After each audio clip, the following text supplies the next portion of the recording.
Hello friends, इस video series में हम लोग चैप्टर बेस्ड डीपीपी करेंगे और डीपीपी का जो लेवल होगा वो आईआईटी मेंस और एडवांस लेवल का होगा।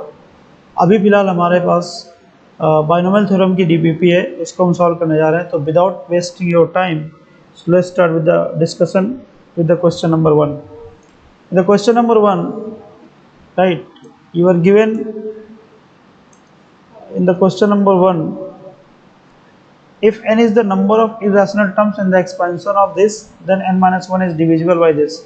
तो ये DPP basically it is highly based on general term. तो मैं आपको थोड़ा सा बता देता हूँ कि अगर आपके पास 1 प्लस एक्स या फिर x प्लस वाई लेते हैं, यहाँ पे x प्लस वाई की पावर अगर n है तो इसका एक्सपेंशन बाइनोमियल थ्योरम से होता है nc0 x raise to n plus nc1 x raise to n minus 1 y plus nc2 x raise to n minus 2 Y square plus dot dot dot dot last में आपके पास होता है ncn y raise to n। ये आपके पास binomial theorem होता है। इसका जनरल टर्म आपके पास जो होता है, जनरल टर्म हमेशा ऐसे लिखा जाता है, कैसे, T are plus 1 equal to ये होता है N C R X raise to N minus R और वाई रेज टू आर। ये जनरल टर्म होता है।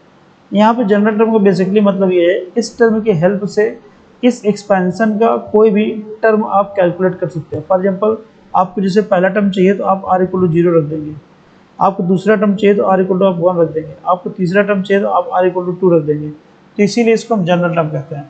तो ये जो डीपीपी है that is highly based on this general term, right, general term. यहाँ पे टर्म भी लिखा जाएगा और शॉर्ट में इसको जीटी भी कहते हैं। क्या कहते हैं? जीटी। अब जरा इस क्वेश्चन को समझिए, ये एक्स का काम करेगा, ये इधर पे वाई का काम करेगा। अगर मैं इसका जनरल टर्म निकालूंगा तो it will be T are plus 1। क्या होगा यहाँ पे? यहाँ पे होगा N C R. N C R यहाँ पे एन की जगह क्या लिखा जाएगा? एन की जगह यहाँ पे लिखा जाएगा 60, राइट। यहाँ पे होगा 60 सी आर। यहाँ पे क्या होगा? x की जगह पे क्या है? n minus R, X raise to N minus R. और x की जगह पे यहाँ पे क्या है? 3 रेज टू 1/4। इसकी पावर कितना है? n माइनस आर है, राइट। n यहाँ पे बेसिकली 60 है तो 60 माइनस आर लिखे, right on 60 minus R, right, into y। y जब आपके पास 5 रेज टू 1/8 है, इसकी पावर में आपके पास आ गया y, राइट। अगर आप इसको सॉल्व करोगे तो कितना आएगा? ये आपके पास आएगा यहाँ पे 60 सी आर, यहाँ कितना आएगा? 3 रेज टू कितना? 3 raise to 60 minus R upon में कितना? अपॉन में आपके पास आएगा 4। यहाँ पे y रेज 5 रेज टू कितना आ जाएगा? r by 8। यहाँ पे ये आपका जो लिखा है this is r, this is nothing but r। अब आपका टर्म ये कब रैशनल होगा? आप ये बताइए, रैशनल कब का होगा? रैशनल तब तक होगा जब r की जो वैल्यू होगी वो आपकी 8 से डिविजिबल हो, राइट। और ये भी आपके पास रैशनल तब होगा जब इसकी वैल्यू 4 से डिविजिबल हो। तो जो 8 से डिविजिबल होगी वो 4 से भी डिविजिबल होगी, लेकिन यहाँ पे r माइनस करना है। तो r देखो, r की वैल्यू की पॉसिबिलिटी क्या क्या हो सकती है? r की वैल्यू 0 हो सकती है, तो ये भी 8 से डिविजिबल है। r की वैल्यू 8 हो सकती है, r की वैल्यू कितनी हो सकती है? 16 हो सकती है। फिर कितनी हो सकती है?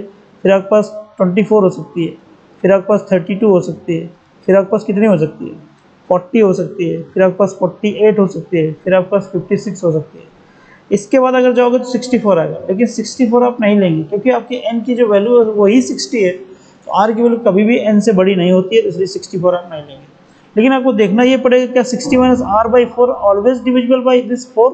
आप रखेंगे कोई वैल्यू, ये r की कोई वैल्यू रखेंगे यहाँ पे, तो आपको 60 माइनस आर भी जो भी आएगा ये अपॉन में 4, ये भी डिविजिबल होगा 4 से। मतलब 60 माइनस आर अपॉन 4 करने से ये भी क्या आएगा? एक तरीके से इंटीजर आएगा। तो कुल मिला के आर की इतनी वैल्यू रखने से ये जो आपको जनरल टर्म है ये हमेशा क्या देगा? आपको रैशनल टर्म देगा। क्या देगा? Rational term. तो नंबर ऑफ रैशनल टर्म कितने हुए आपके पास? नंबर ऑफ रैशनल टर्म आपके पास कितने हुए? जितने आर की वैल्यू आपने निकाली है ऊपर, तो ऊपर आपने आर की वैल्यू कितनी निकाली है? देखो 1 2 3 4 5 6 7 8। नंबर ऑफ रैशनल टर्म आपने कितना निकाले? 8 निकाला, राइट। अब मैं आपको एक चीज बता दूं कि जैसे x बाइनोमियल एक्सपेंशन में x प्लस वाई की पावर कितने हैं? n है, n है। तो इसमें टोटल नंबर ऑफ टर्म जानते हैं कितने होंगे? टोटल नंबर ऑफ टर्म वो होंगे n प्लस 1। n प्लस 1 कैसे? आपको पता होगा कि अगर आप a प्लस बी को होल स्क्वायर करते हैं इसमें 3 टर्म आते हैं, तो स्क्वायर करेंगे 3 टर्म आएंगे। तो एक ज़्यादा इससे आ रहा है। a प्लस बी का होल क्यूब करेंगे तो इसमें आपको 4 टर्म आते हैं, जितनी पावर उससे एक ज़्यादा। आप a plus B raise to 4 करेंगे तो इसमें 5 टर्म आएंगे, जितना टर्म उससे एक ज़्यादा। ऐसे यहाँ पे n है तो टोटल टर्म कितने होंगे, n प्लस 1 होंगे। तो इसी तरीके से यहाँ पे पावर में क्या दिया गया, 60 दिया गया, इसलिए टोटल टर्म कितने होंगे, 61 होंगे। टोटल टर्म कितने होंगे यहाँ पे, 61 होंगे। और रैशनल टर्म कितने होंगे, 8 होंगे। तो इरैशनल टर्म कितने आ जाएंगे भाई, नंबर ऑफ इरैशनल टर्म कितने आ जाएंगे, वो हो जाएंगे 61 माइनस 8। ये कितना आएगा आपके पास, ये आपके पास आएगा 53। तो इसको बोला है उसने n बोला है, इसको क्या बोला है, n। तो कह रहा है कि n माइनस वन बोले तो 53 माइनस 1 किससे डिविजिबल होगा, it will B 52 and 52 will be divisible by 26. So B is the right answer. So this was the question number 1 of this DPP. Let us move further. अब आपके पास ये question दिया है, आप इस पर ध्यान से पढ़िए। You can see this question. कह रहा है if the constant term in the binomial expansion of this, ये बेसिकली यहाँ पे बीच में प्लस साइन है, right. So make the correction please. आपके पास क्या लिखा हुआ है यहाँ पे, root X plus K upon x square raise to 10। इसका जो कांस्टेंट टर्म दिया है वो कितना है, 405 है। कांस्टेंट टर्म कितना है यहाँ पे, 405। मतलब क्या है कांस्टेंट टर्म, मतलब क्या हुआ, कांस्टेंट टर्म का मतलब ये होता है कि इसका जो भी टर्म होगा उसमें x नहीं होगा। तो सिंपली आप क्या कैलकुलेट करेंगे, जनरल टर्म कैलकुलेट करेंगे। तो जनरल टर्म कैलकुलेट कैसे करते हैं, 10 CR right root x raise to 10 minus r into k upon x square raise to r. ऊपर जनरल टर्म के बारे में मैंने बात की है आपसे। अब जरा देखिए यहाँ पे सारी वैल्यूज देखते हैं। अपना 10 CR तो चलेगा, राइट। सबसे पहले हम क्या करेंगे, x की पावर कंसोलिडेट करेंगे। यहाँ कितना आएगा, 10 माइनस आर बाई 2 आएगा भाई। ये रूट एक्स लिखा हुआ है, रूट एक्स की पावर 1/2 होती है, तो 10 माइनस आर बाई 2 हो जाएगा। यहाँ पे क्या आएगा, के रेज टू आर आएगा। नीचे कितना आ जाएगा, एक्स रेज टू 2r आ जाएगा। बात पकड़ में आएगी नहीं। अब ये ऊपर जाएगा तो कितना आएगा भाई, अगर आप x की पावर देखोगे तो 10 CR कॉन्स्टेंट में एक जगह कर लेते हैं पहले। यहाँ पे क्या आएगा, X raise to 10 minus R upon 2 into X raise to minus 2r।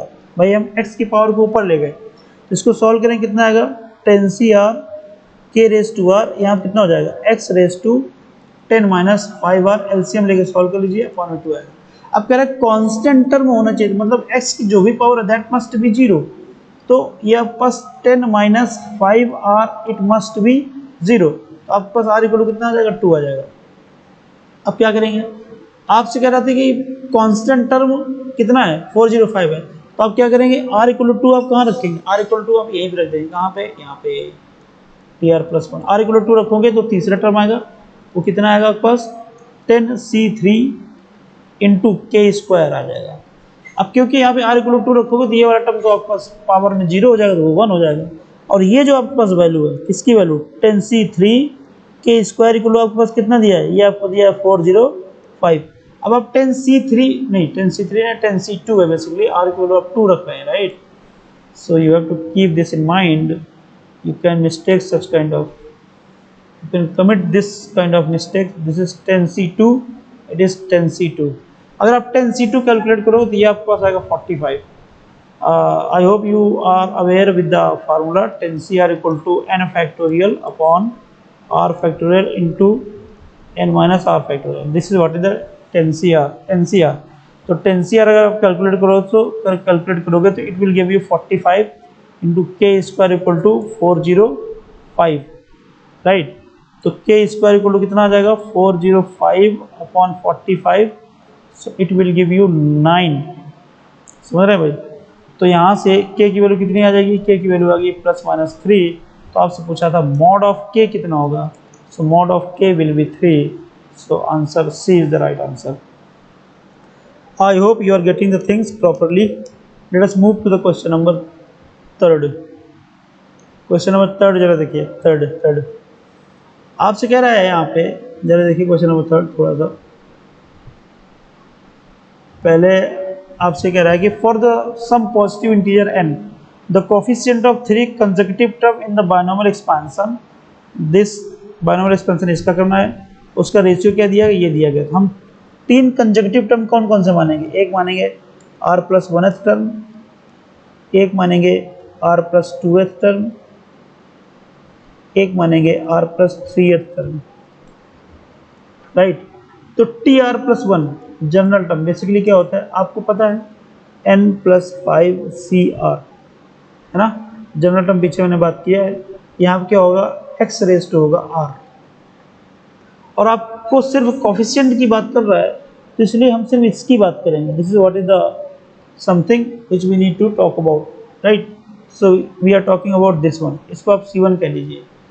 अगर हम टी आर प्लस 2 टर्म की बात करेंगे तो क्या आएगा यहाँ पे, n प्लस 5 तो आएगा ही, यहाँ पे r प्लस 1 हो जाएगा, x raise to r plus 1 हो जाएगा। अगेन हमें सिर्फ कोफिशिएंट की बात करनी है, तो इसलिए हम सिर्फ इसकी बात करेंगे, इसलिए आपके पास C2 ये हो जाएगा।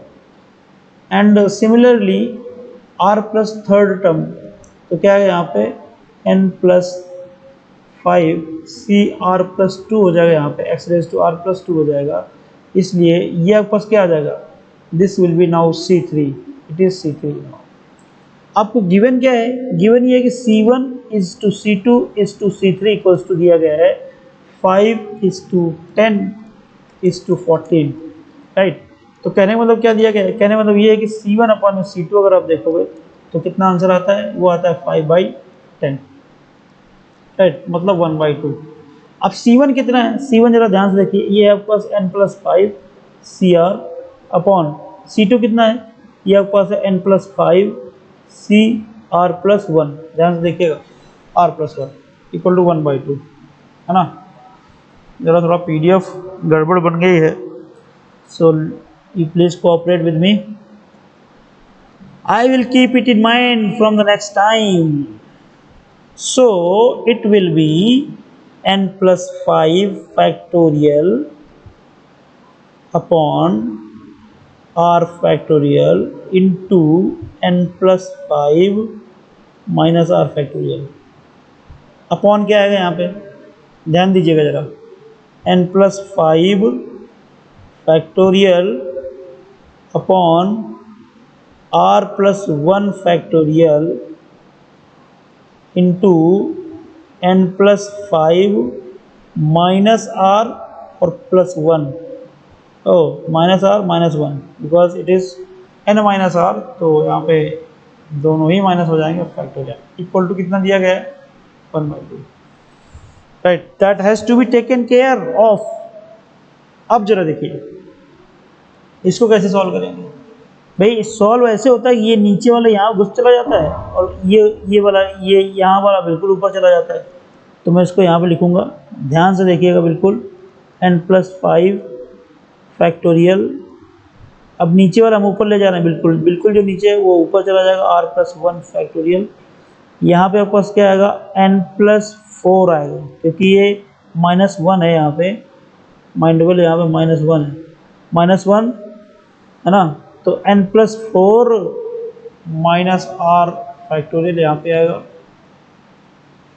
नीचे क्या आएगा आपके पास, नीचे आपके पास यहाँ पे आएगा r factorial into n plus 5 n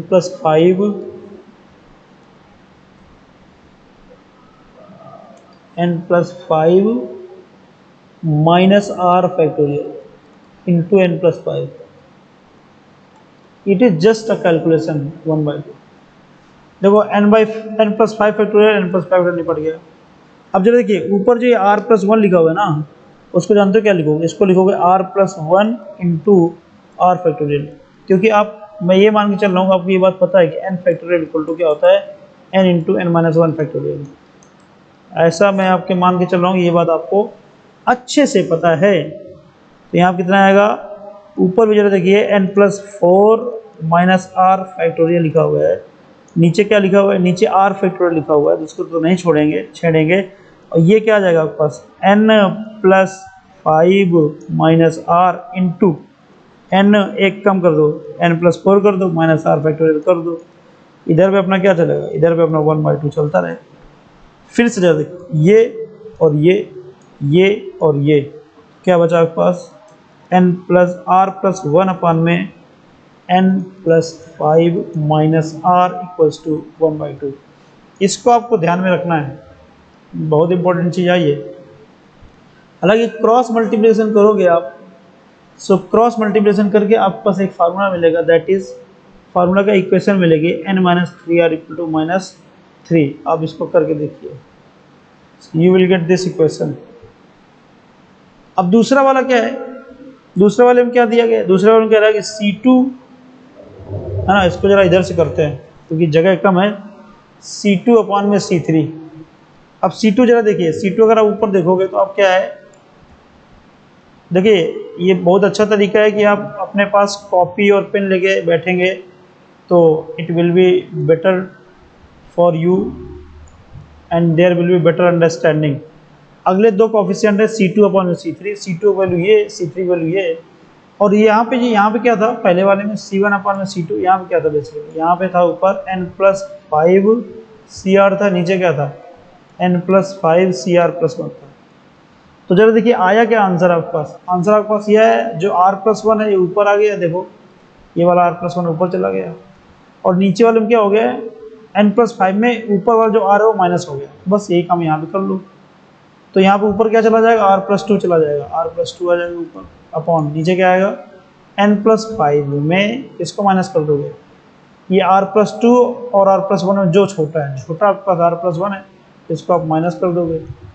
इधर पे क्या है, इधर पे 10/14 है, अगले दो टर्म का रेशियो इतना दिया है, तो कितना आ जाएगा r plus 2 upon n plus 5, n plus 4 हो जाएगा यहाँ पे माइनस r, बोलो कितना आ जाएगा यहाँ पे 10 अपॉन में 14, दैट इज 5 अपॉन में 7। क्रॉस मल्टीप्लिकेशन करेंगे तो इसमें आपको एक इक्वेशन मिलेगी, that equation will look like, कैसे दिखेगी equation, 5n minus 12r equals to -6। दूसरी इक्वेशन आपके पास ऐसे दिखेगी, इसको आप सॉल्व कर लीजिए, क्रॉस मल्टीप्लिकेशन करके सॉल्व कर लीजिए। अब आपके पास दो इक्वेशन है, दो इक्वेशन दो वेरिएबल, इसको अगर आप सॉल्व करोगे so you will get n equal to 6, आपको n इक्वल टू 6 मिल जाएगी। अब तुमसे क्वेश्चन क्या पूछा था, क्वेश्चन तुमसे ये पूछा था कि इसके एक्सपेंशन में the largest coefficient in the expansion, largest coefficient, तो ये जो कोफिशिएंट जो आएंगे वो बेसिकली क्या है, n की वैल्यू कितनी होगी 6, तो आपके पास क्या दिया गया 1 प्लस x की पावर कितना दिया हो गया, n प्लस 5 दिया गया है, तो अब ये बन जाएगा क्या, ये बन जाएगा 1 प्लस x की पावर कितना बन गया 11 बन गया। तो इसमें जो लार्जेस्ट कोफिशिएंट होगा ना बच्चे, क्योंकि यहाँ पे क्या है, यहाँ पे जो ये वैल्यू है ये बेसिकली ऑड नंबर है, ऑड नंबर है तो क्या होगा, ऑड नंबर में जो होता है तो n प्लस 1/2 जो होता है ना, यही लार्जेस्ट होता है। तो n की वैल्यू यहाँ पे क्या 11 है, तो 11C6 यही लार्जेस्ट होता है। अगर आप इसको कैलकुलेट करोगे your answer will be A, right. और इसको कैलकुलेट करने का तरीका आपको पता है, 11 factorial upon 6 factorial into 5 factorial. मुझे ये उम्मीद है कि आप अगर ये वीडियो देख रहे हैं तो इसका मतलब ये है कि आपको बाइनोमियल थ्योरम की बेसिक चीज़ें पता है, राइट। बेसिक चीज़ें के जानकारी के बगैर डीपीपी करना तो मुझे नहीं लगता इट इज़ गुड, बट फिर भी। Now look at question number 4, if the number of integral terms in the expansion is exactly 33, समझ रहे हैं भाई, the least value of n is, अच्छा क्वेश्चन है। अब फिर से इसमें जनरल टर्म, मैंने कहा ना ये पूरी जो डीपीपी है it is based on general term. General term क्या आएगा यहाँ पर tr प्लस 1, जरा देखते हैं यहाँ पे क्या आएगा यहाँ पे NCR, n आपको नहीं पता है, ठीक है, NCR n आपको नहीं पता, और r भी बेसिकली नहीं पता है। यहाँ कितना आएगा 3/2 into n minus r into यहाँ क्या आएगा 5 raise to 1/8 raise to r, तो क्या बन जाएगा यहाँ बन जाएगा NCR, ये क्या हो जाएगा यहाँ पे 3 रेज़ टू कितना आ जाएगा यहाँ पे n माइनस r/2 आएगा, यहाँ पे क्या आएगा 5 रेज़ टू r/8 आएगा। देखिए इंटीग्रल टर्म कब आएंगे, जब यहाँ पे जो भी वैल्यू हो, यहाँ पे मतलब इनकी पावर में जो कुछ भी हो ये हमेशा क्या रहे, पॉजिटिव नंबर्स रहे, मतलब होल नंबर्स इस तरीके से रहे, तो ही इंटीग्रल टर्म आएंगे। क्योंकि अगर यहाँ पे मान लीजिए r की वैल्यू 5 है तो 5⁵ ये तो आपका इर्रेशनल नंबर बन जाएगा। तो इसलिए नंबर यहाँ से क्या कंक्लूड कर सकते हो कि n माइनस आर कैसा होना चाहिए, 0 4 मतलब इवन नंबर होना चाहिए, 0, 2, 4, फिर 6 होना चाहिए, फिर 8 होना चाहिए, फिर कितने होने चाहिए, फिर 10 होना चाहिए, डॉट डॉट डॉट ऐसे होना चाहिए। और ऐसे आर कितना होना चाहिए, आर क्या होना चाहिए, 0 होना चाहिए, 8 होना चाहिए, 16 होना चाहिए, 24 होना चाहिए, डॉट डॉट डॉट से होना चाहिए। तो बताइए पहला टर्म कब मिल रहा है, 0 पे मिल रहा है, दोनों में इंटीग्रल कब मिल रहा है, 0 पे मिल रहा है। फिर दूसरे टर्म कब मिल रहा है, दोनों में इंटीग्रल 8 पे मिल रहा है, देखो जरा 8 पे मिल रहा है, तो 8 पे हो गया है। ऐसे कितना हो गया, इसके बाद मिलेगा आपके पास 24 पे और 16 पे मिलेगा। कहाँ मिलेगा आपको, यहाँ पे 16 पे मिलेगा। तो यहाँ पे आप लिखेंगे 16, तो ऐसे 24 पे मिलेगा। तो इस तरीके से टोटल कितने हैं, 32 हैं, सॉरी 33 हैं।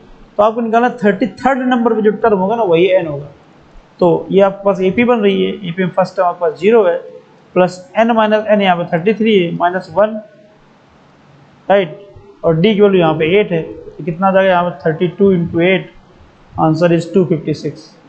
सो this is what is the answer, right. तो क्वेश्चन नंबर 4 का आंसर 256।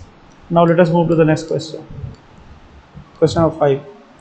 अब जो देखिए यहाँ से कह रहा है कि alpha is greater than 0, beta is greater than 0, और आपके कंडीशंस दी गई है alpha cube plus beta square equal to 4 if the maximum value of the term which is independent of x in the binomial expansion is this.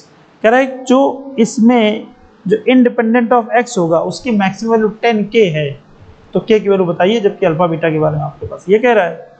तो simply क्या करोगे, फिर से इसका जनरल टर्म निकालोगे, tr+1 इक्वल टू क्या होगा, ncr, that is 10cr into alpha x⁻⁴ की पावर में n माइनस आर, मतलब 10 - r हो जाएगा यहाँ पे।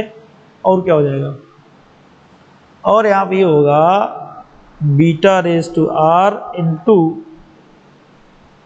x⁻⁻r/6। ये आपके पास हो जाएगा क्या वैल्यू। कह रहा है कि इंडिपेंडेंट ऑफ x है, तो इसको जरा थोड़ा सा सिस्टमैटिक तरीके से लिखते हैं। 10cr, यहाँ पे अल्फा रेस टू कितना आ जाएगा बच्चे, 10 - r, तो बीटा रेस टू कितना आ जाएगा, यहाँ पे r आ जाएगा, और x रेस टू कितना है यहाँ पे 10 - r/9 इंटू यहाँ पे x रेस टू कितना आएगा -r/6। और पकड़ में आई नहीं आई। अब हम क्या करेंगे, r की जो भी पावर है उसको हम क्या कर लेंगे, कंसोलिडेट कर लेंगे। तो इसको आप क्या ले सकते हैं, इसको आप ले सकते हैं 10cr alpha raise to 10 - r beta raise to r into x raise to, ये अगर इसको कंसोलिडेट करो क्या आएगा आपको 20 - 2, 20 माइनस क्या आएगा, 20 - 5r अपॉन में कितना आ जाएगा 18। आप करके देख लो। अब कह रहा है इंडिपेंडेंट ऑफ x है, मतलब x का टर्म होना ही नहीं चाहिए, मतलब x की जो भी यहाँ पे पावर आई है ना उसको आप 0 कर दीजिए, क्या आएगा 20 - r अपॉन में 18 इक्वल टू आपने क्या कर दिया 0 कर दिया, तो r इक्वल टू कितना आ गया 4 आ गया। अब आप क्या करेंगे, r इक्वल टू 4 रखेंगे, तो r इक्वल टू 4 रखें तो आपको जो भी टर्म मिलेगा दैट विल बी कांस्टेंट। तो r इक्वल टू 4 रखें, इधर पे t5 हो जाएगा, इधर पे क्या आएगा r इक्वल टू 4 रखें तो 10c4 हो जाएगा। और जरा समझो अल्फा की पावर कितना हो जाएगा 6 हो जाएगा, और जरा समझो बीटा की पावर कितना हो जाएगा 4 हो जाएगा। तो जरा देखो इनमें कुछ रिलेशन आ रहा है क्या, आपके पास आंसर क्या है 10c4, ये अल्फा क्यूब और ये बीटा स्क्वायर, इसकी पावर कितना कह रहा है 2। आप एक चीज जरा समझिएगा, जैसे दो नंबर का सम कांस्टेंट है तो उनका प्रोडक्ट कब मैक्सिमम होगा, जब a इक्वल टू b हो। आप देख लो, जैसे मान लीजिए a plus b equal to 16 है, a plus b equal to 16 है, तो ए बी कब मैक्सिमम होगा, जब a इक्वल टू 8 होगा और b इक्वल टू भी 8 होगा, तब इसका आंसर 64 आएगा। अदरवाइज बाकी किसी भी वैल्यू के लिए इनका प्रोडक्ट कभी भी 64 नहीं आ सकता है। तो तुमसे कह रहा है कि मैक्सिमम टर्म, मैक्सिमम वैल्यू बताना है, मतलब ये जो इंडिपेंडेंट ऑफ x टर्म है दैट इज मैक्सिमम। तो मैक्सिमम वैल्यू किस पे डिपेंड कर रही है भाई, 10c4 तो आपका कांस्टेंट है, उस पर तो क्या ही मैक्सिमम क्या ही मिनिमम, तो डिपेंड किस पे करेगा, डिपेंड करेगा इस पे, किस पे alpha cube plus beta square पे, और इनका सम कितना दिया गया 4 दिया गया है। तो ये कब मैक्सिमम होंगे, जब ये दोनों इक्वल होंगे, तो alpha cube equal to beta square equal to 2, right, दोनों मैक्सिमम हो गए, यहाँ पर रख दीजिए। रखेंगे तो यहाँ पे 2 आएगा, यहाँ पे 2 आएगा तो 4 हो जाएगा, 4 का स्क्वायर 16 हो, 16 इंटू 10c4। अब आप इसकी वैल्यू कैलकुलेट कर लीजिए।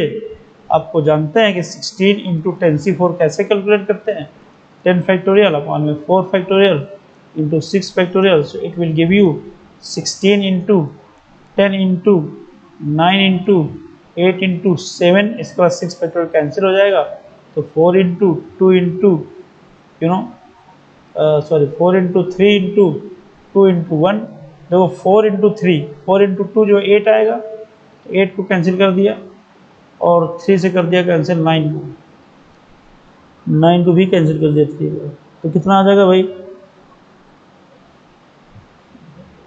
राइट। ये आएगा आपका 16 इंटू 10 इंटू 3 इंटू 7, और ये जो वैल्यू है ना, ये वैल्यू बेसिकली 10 के इक्वल है, तो के 10 से 10 कट जाएगा, के इक्वल कितना आ जाएगा भाई 7 21, तो 21 इंटू 16 कैलकुलेट करो, आंसर कितना आ जाएगा, आंसर आ जाएगा 33, ये आ जाएगा। So a is the right answer. I hope you got the point. Let us move to the next question.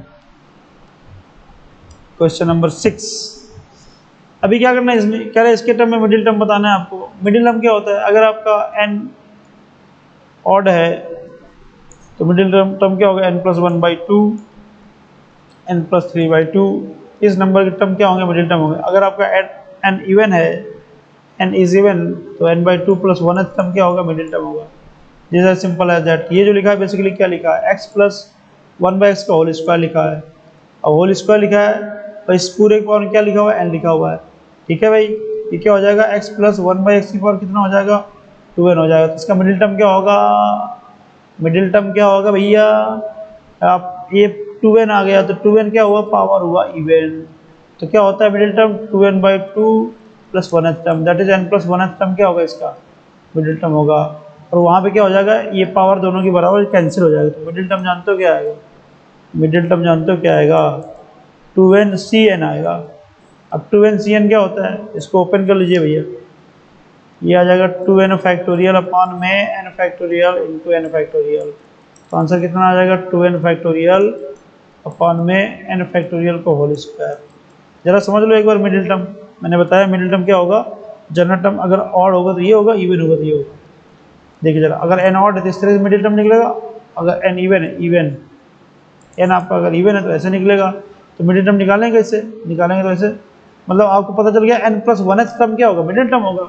तो जनरल टर्म क्या होगा इसका, जनरल टर्म होगा tr + 1 इक्वल टू कितना, 2nCr, राइट, और x की पावर में कितना 2n - r इंटू यहाँ पे 1/x⁻r। अब r की वैल्यू क्या रखोगे, r की वैल्यू रखोगे n रखो, क्या बन जाएगा यहाँ पे tn + 1 बन जाएगा, यहाँ पे क्या बन जाएगा 2nCn बन जाएगा, यहाँ पे क्या बन जाएगा x² बन जाएगा, यहाँ पे क्या बन जाएगा 1/x⁻n बन जाएगा। ये दोनों कैंसिल, क्या है आंसर 2nCn है, इसीलिए जनरल टर्म मैंने वहाँ पे लिखवाया। I hope you got the point. तो कौन सा सही हो गया, D is the right answer. आगे चलिए question number 7। Now let us move to the question number 7। अभी जरा देखिए, कह रहा है कि find the numerically greatest term in the expansion. देखिए अगर आपके पास x + y की पावर n है, इसमें जो ngt होगा, न्यूमेरिकली ग्रेटेस्ट टर्म होगा, वो कौन से नंबर का टर्म होगा।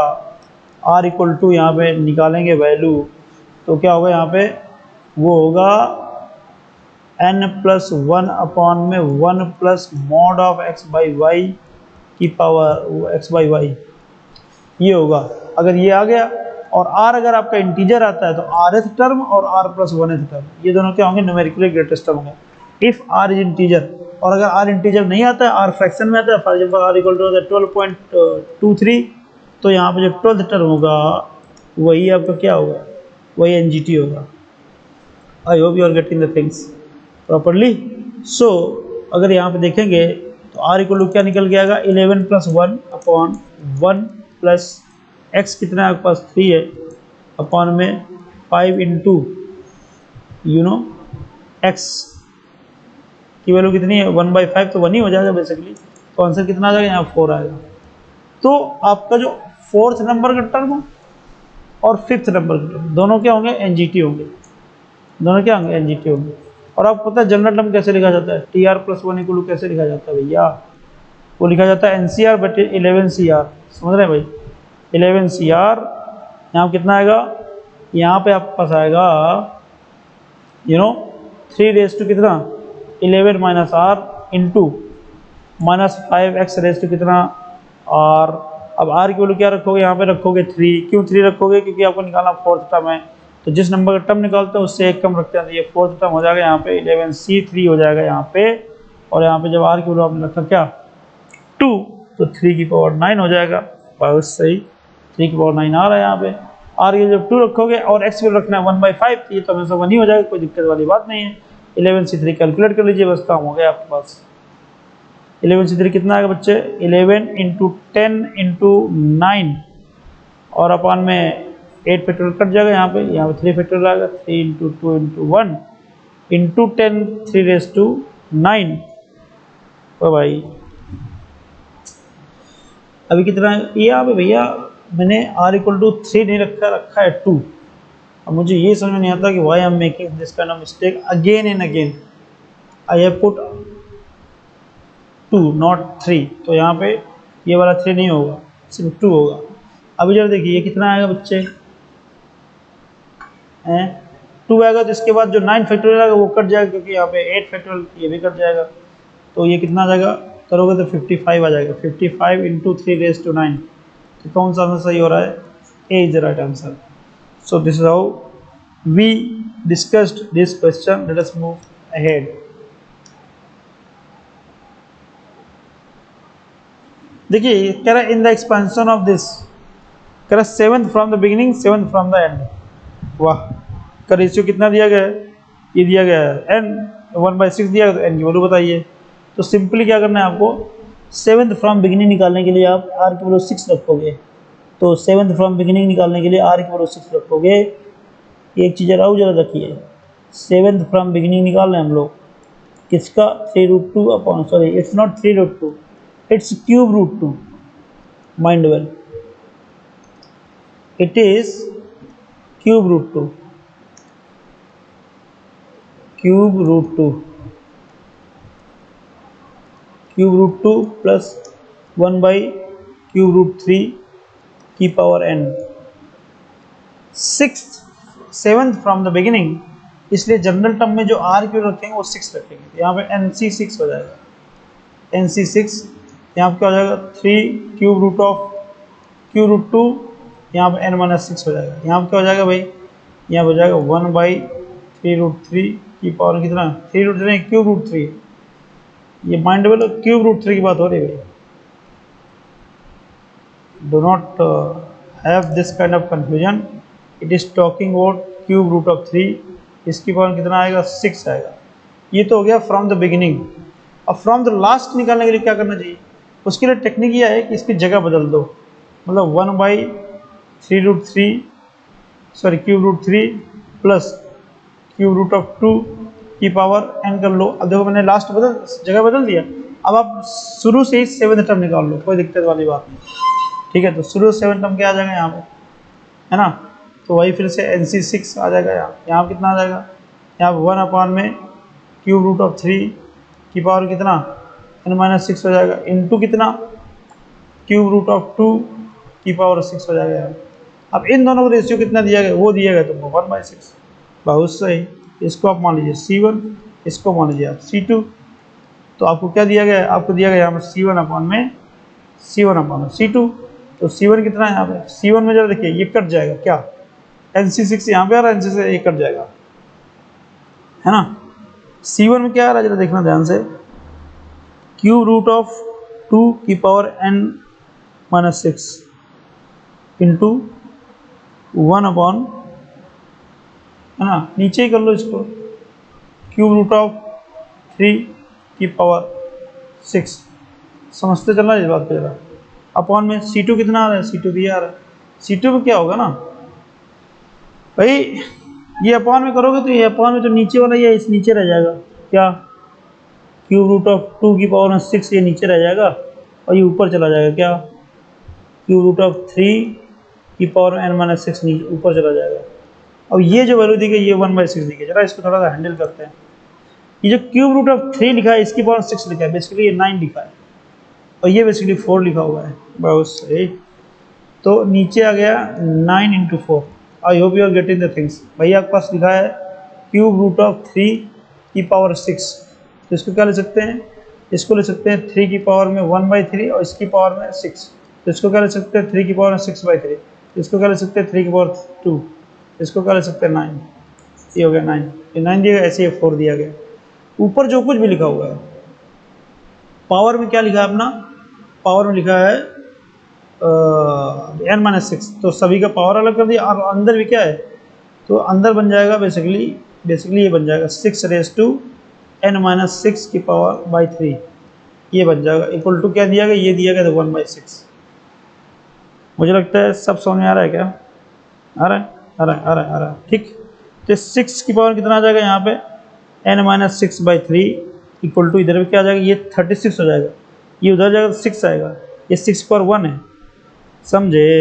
यहाँ पे कितना आ जाएगा, यहाँ पे आ जाएगा n-6/3 इक्वल्स टू 1, तो n इक्वल्स टू 9 आ जाएगा यहाँ पे। n equal to 9 is the right answer, so C is the right answer, right?